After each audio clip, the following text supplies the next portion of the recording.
I had a conservation architectural firm, Mumbai based. We are working extensively for almost 2.5 decades by the name of Vastu Vidhan. Uh, when we are talking of temples and ancient temples, just now we had a beautiful presentation in respect to the repairs which have to be undertaken for ancient temples.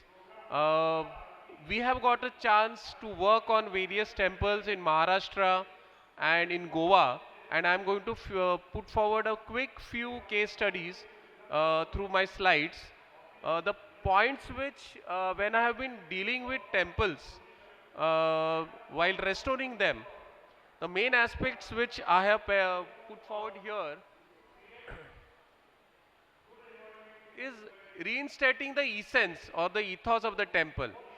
Uh, Unfortunately, what I have observed is that when we are restoring any heritage structure, specifically we have to look at it in terms of its ethos. And I think many temples, which even the archaeological department also has been handling, they look at it merely in terms of a structure more than looking at it as a temple. What main we have to respect the ethos of the temple, and the main aspect by restoring the structural stability, we also have to reinstate the cultural value through the heritage restoration. And these are the aspects in terms of the material, like to like material being used to get the real essence of the structure while restoring, or uh, the regional essence, the regional character. Sometimes we have, so when we look at the coastal regions of Maharashtra and Goa, it is most of it is the pitched roof or the sloping roofs. And what is happening today, that I term it as more of a aspirational kind of architecture, that people start taking clues from different other regions, and that actually disturbs the main whole essence of the architecture and indirectly to the temple also. So what we have successfully been trying to do, and we are kind of successful to, you know, create that, imbibe that literacy, temple literacy, I would say, the literacy of knowing the know-how of the technology which should be used while restoring the temples. This is one temple in Mumbai. If you visit Mumbai, Mumbai is known mainly for its modern kind of architecture, but there are many structures which are there which date back to almost like 200, 300 years old. This is a very beautiful temple in the heart of Mumbai city, and I'm showing this to show that the documentation of temple architecture, which while restoring it also, because we have so many rich gems all over India, I think documentation of temple architecture through the collaboration through organizations with Temple Connect can be a good kind of a opportunity and a kind of a collaboration. This is just a small example which I am showing. These are all hand-drawn documentations, of course. This is almost done almost like 20 years ago.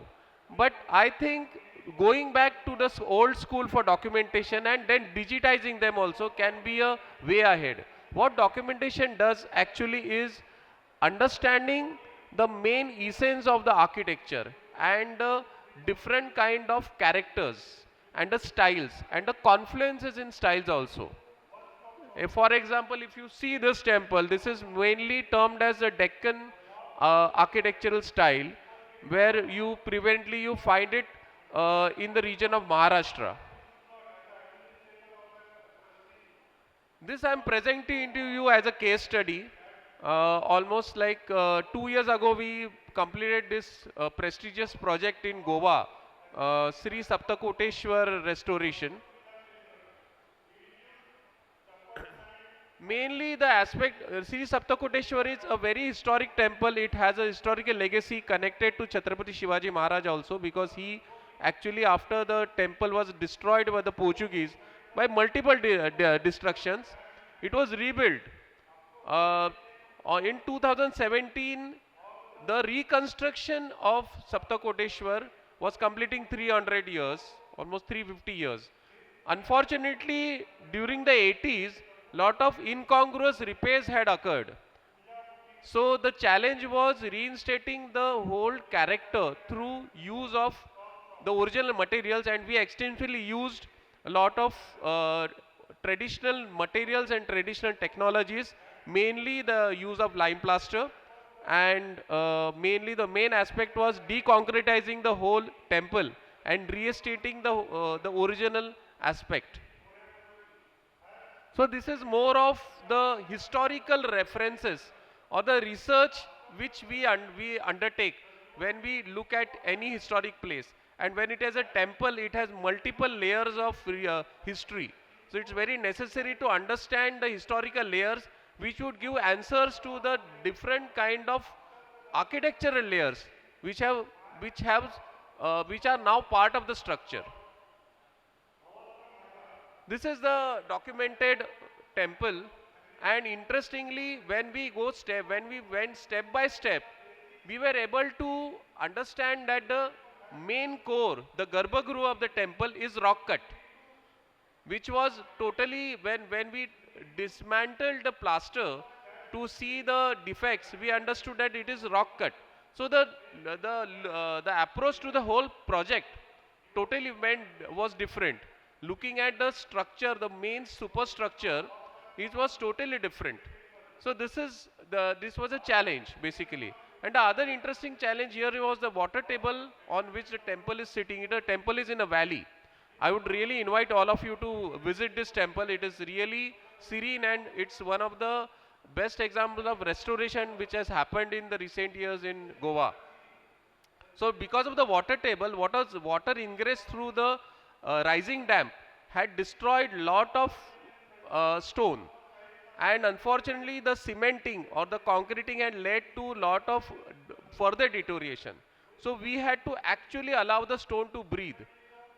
So, so what we did was we allowed a trench around the temple. So these are just before and after. This is the colored one what you see is before restoration, and the restored one you can see on your right hand side. So this you can see the total reinstating of the original structure, and this the left hand side is totally, it was covered with cement and concrete, and then we totally deconcretized it, and then we replastered it with lime, and then we what sir was also explaining regarding the waterproofing, we had to do that. We call it lime kappi. So there are different ways of referring to it. So this is a major intervention which we did. We had a trench around it, to water would flow around it, and it is led to the farms beside, and we exposed the stone there.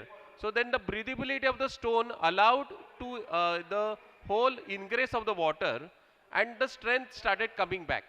Of course, we had to have a lot of debates with the locals also, because there are a lot of sensitivities about, okay, how should we keep the, because this knowledge, which ancient knowledge, unfortunately is looked upon as if that today we have to plaster everything or we have to totally paint it. So that knowledge sharing also had to be done.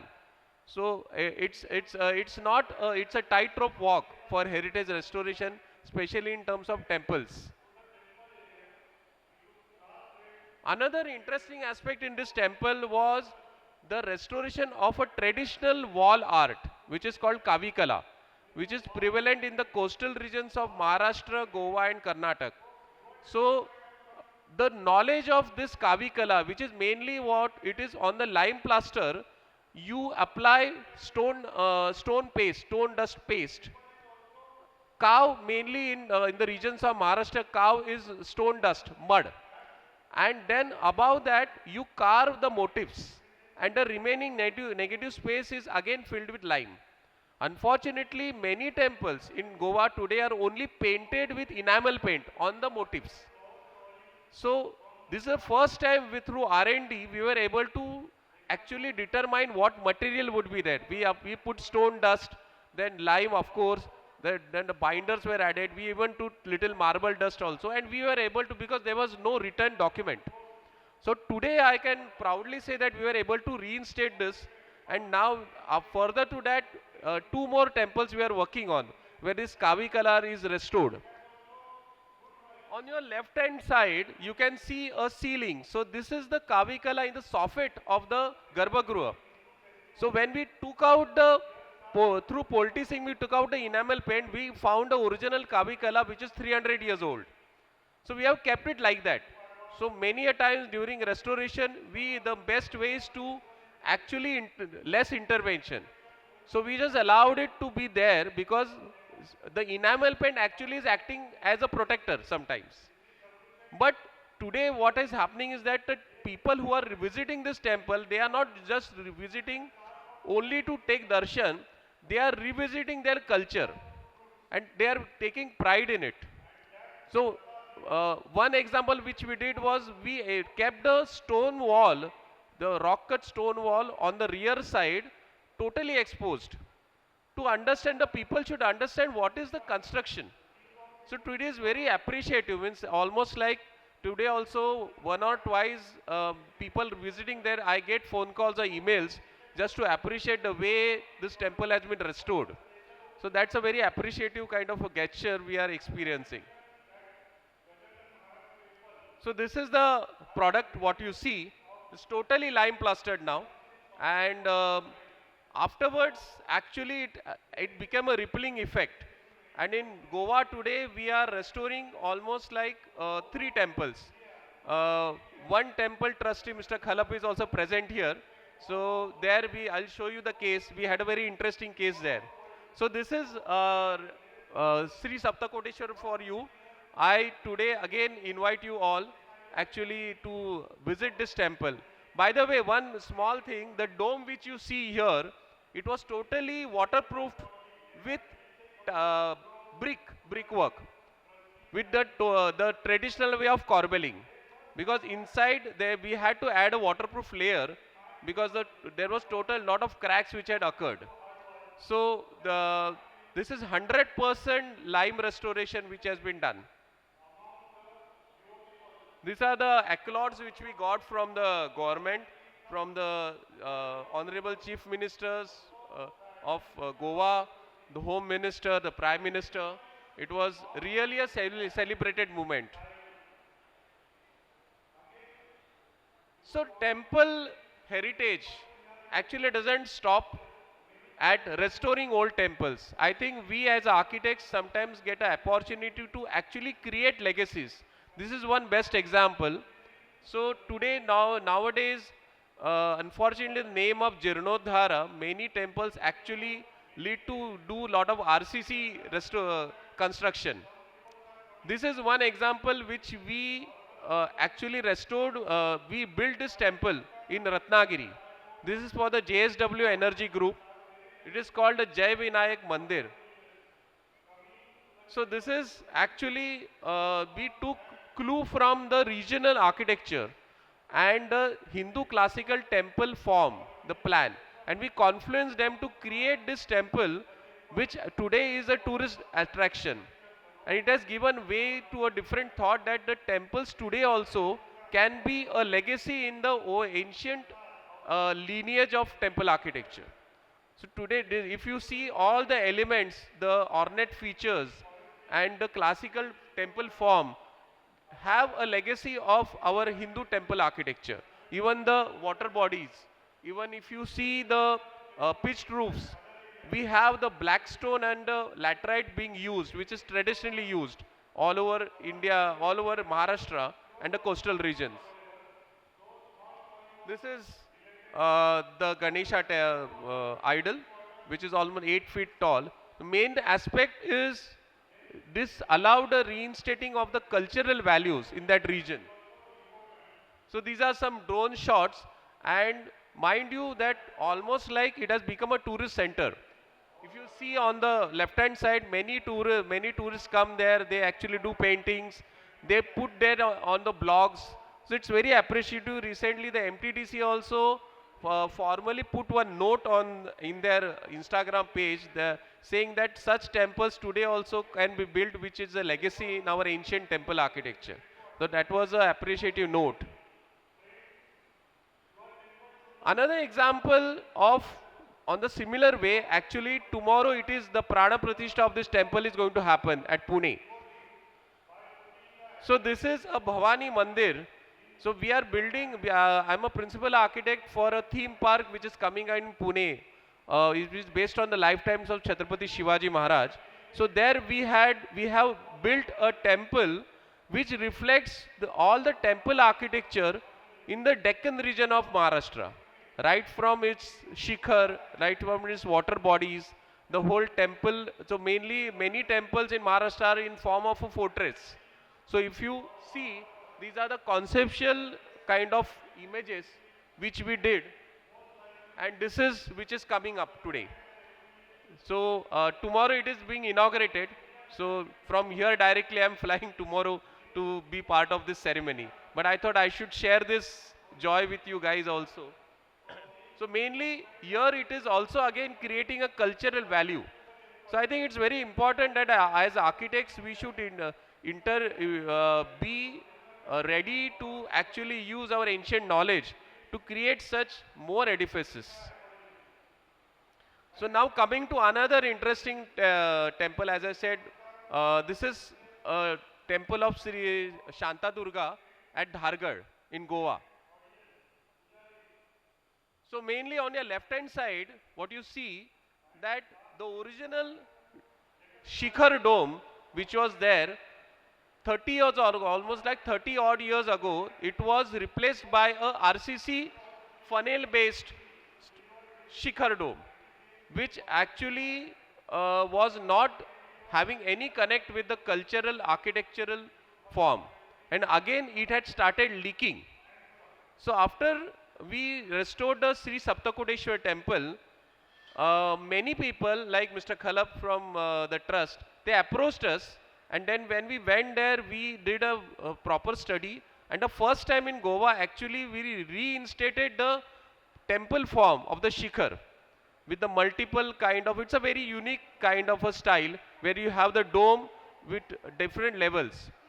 That is speaking of architecture, but again we had to actually demolish this almost like 30 feet odd conical RCC dome which was leaking heavily.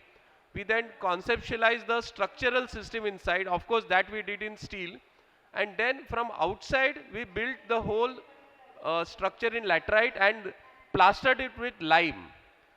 The dome which you see here, this is now still is in construction stage. The dome which caps it was done in the traditional corbelling style. There is no RCC used in it. So it's totally reinstating of the cultural value of the architecture style in Goa. So this is happening for the first time in Goa. We are again restoring another temple at Vargaon. Many are there. There is one more interesting example I will show you. So this is one thing which we are able to successfully imbibe the cultural reinstatement of the architecture.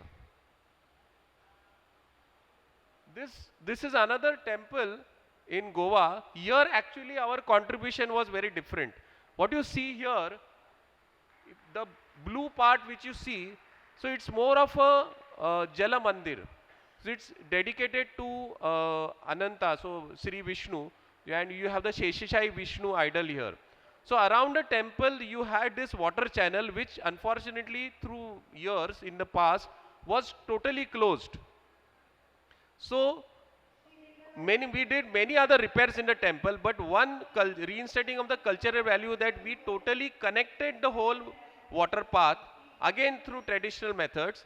And interestingly here, sorry, interestingly if you see the bottom photo, you'll see one flooring. In the flooring you have a glass. So actually we actually allowed the whole water part to flow around the temple, and we put a toughened glass in front. So that was another reinstatement.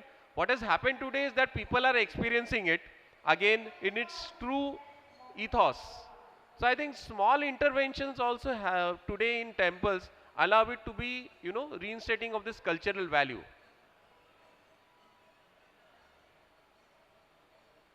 This is my last slide.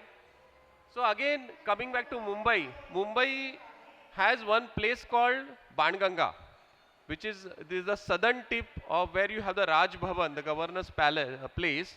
You have this fresh water fed tank called Banganga. The name comes from a mythological tale where Sri Rama shot a arrow and Ganga came up. So Banganga, and the area's name is called Varkeshwar.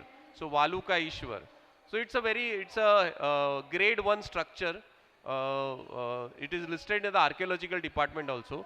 Recently, I am the architect there. We are also cleaning the tank, reinstating restoring the steps there. It's a very small temple which we restored there. It's a very stone temple. Again, documentation.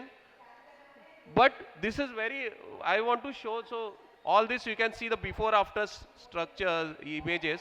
But interestingly, what I want to highlight is that this is the archaeological photo and this is the tank.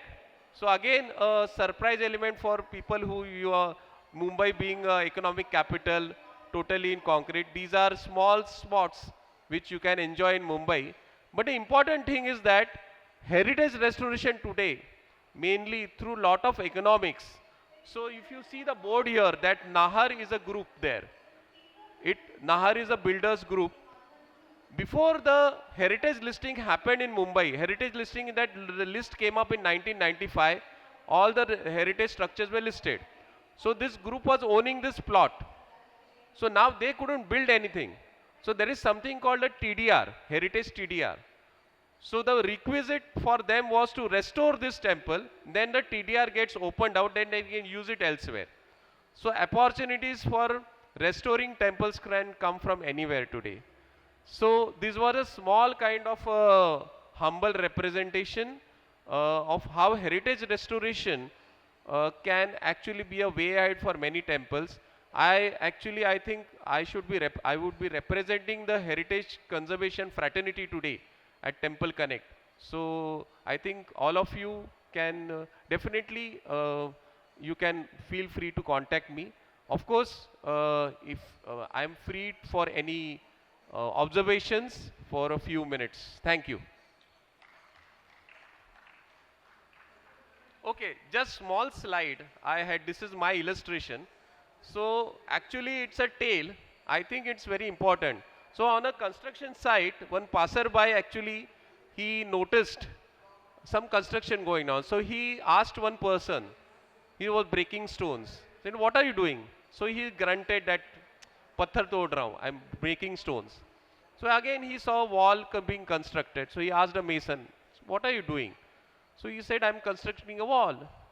So he saw some person who was with the authority. So he asked him, what are you doing? He said, I'm building a shrine. I think the whole aspect of looking at temples today should be this. Thank you.